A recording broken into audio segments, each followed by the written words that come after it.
Alright, it's going. This is Yusuf at JohnTheHutDweller, and I got a question from somebody named TheKrustdust. It's kind of funny, that name actually strangely reminds me of a kid that I went to school with named John Kraus, but anyways. He asked me if I knew anything about the Illuminati, what is the Illuminati, what are the Freemasons, what are the Bilderbergs. Also, maybe could you tell me about the Knights Templar, or maybe explain what the Rosicrucians are.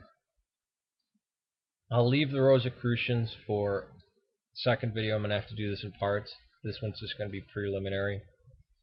The Knights Templar were formed to protect pilgrims. It was originally 9 guys. People question whether they were actually protecting the pilgrims or whatever. And there was a whole mystery about, oh, they were trying to find treasure or whatever. But what we do know about them is that they took the Temple Mount. I think they were actually using it as horse stalls, because Mount Moriah, you can't really see. The temple platform is built around it, and there's places inside that are supporting the whole platform, arches. They got very rich and powerful.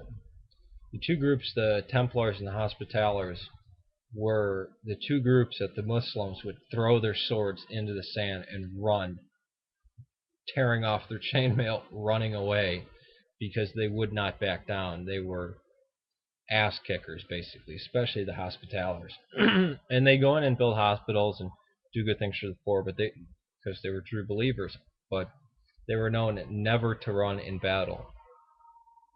Now, a group of them, after the Templars got basically ousted on Friday the 13th,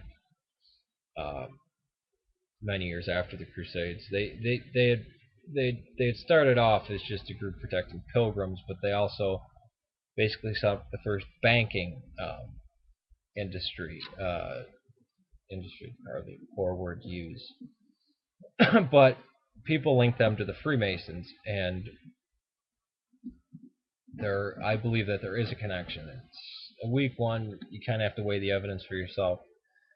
But yeah, I think the Templars wound up becoming joining in with what the Freemasons already were. The Freemasons were just a workers' guild, building cathedrals and palaces and stuff like that. But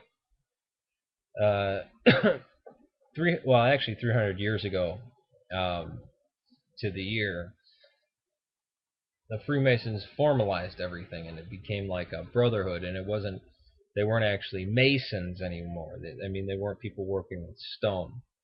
They were a fraternity. And it's a fraternity that lasts to this day, and it's actually very creepy. If you look at any of their ads, they say, oh, well, it can help you get your foot in the door, or get into politics, or business, or with your job, or this and that. Corruption. I see Freemasons as extremely corrupt. They're also linked to the Shriners, and this was born out of an age when Egyptology was non-existent, where out of the Renaissance was born these weird ideas about Egypt and all this other garbage, and usually it sprouted out of the Anglican Church, Freemasonry, but it had nothing really to do with Christianity. They saw it was like an Enlightenment movement. America was the realization of a dream of Freemasonry, basically, democratic society. But they invented a lot of weird rituals,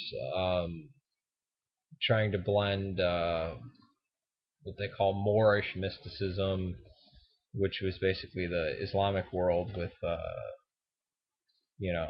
these basically philosophical ideas masked in mysticism, but like without the mysticism, basically, but with all the pomp and ritual. So now the Freemasons are a group of people where people join and they can get out of parking tickets. They can weasel their way. They're privileged members of the society, which is ridiculously wrong and criminal. I believe, that that just because you're part of a club, certain penalties don't apply to you. I will get into the Trilateral Commission and the Bilderbergers later. What was the rest of your question? The Illuminati, I'm going to have to get into that in another video because it's going to take a while. But about the Freemasons, you cannot be a Freemason and be Eastern Orthodox. The only way you could be is if you're a Freemason and you're Eastern Orthodox and you don't know it's an excommunicable offense. Not only excommunication, but complete anathema and severing from the church.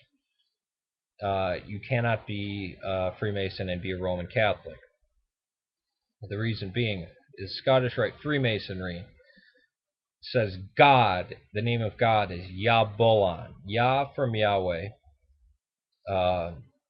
Bull from Baal, the enemy god of the Israelites, the god of the Philistines and Canaanites, and on Osiris, Yah-Bolan. So they mixed two pagan enemy gods with the God of Israel. So it's a blasphemy. And also, we're Christians, we're brothers. You can't have any of that crap. There's no, oh, they have a secret. Like George Washington was a Freemason, and the British that he captured, he executed. Unless they were Freemasons, and then they wouldn't get executed. During the Revolutionary War, that was a big deal. People constantly joining Freemasonry because if they got caught by the other side, they wouldn't get executed, since most of the officers were Freemasons, which is BS, that you spare a man's life just because he's part of this little club. Freemasons almost took over pieces of America, and there was a whole political party against the Freemasons. Again, I don't promote violence against citizens, but if I were to promote violence against citizens, I would urge everyone to rise up and kill every single Freemason.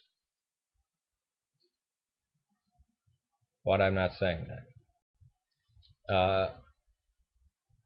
Your question is very complex. I will get to it. A lot of it has to do with some crazy conspiracy theories. I will mention those. I don't back up most of the crazy conspiracy theories. Peace to you. God save Serbia. And thank you very much for the question. And, well, it'll be at least 3 videos that I'll consume. Peace to you. God save Serbia.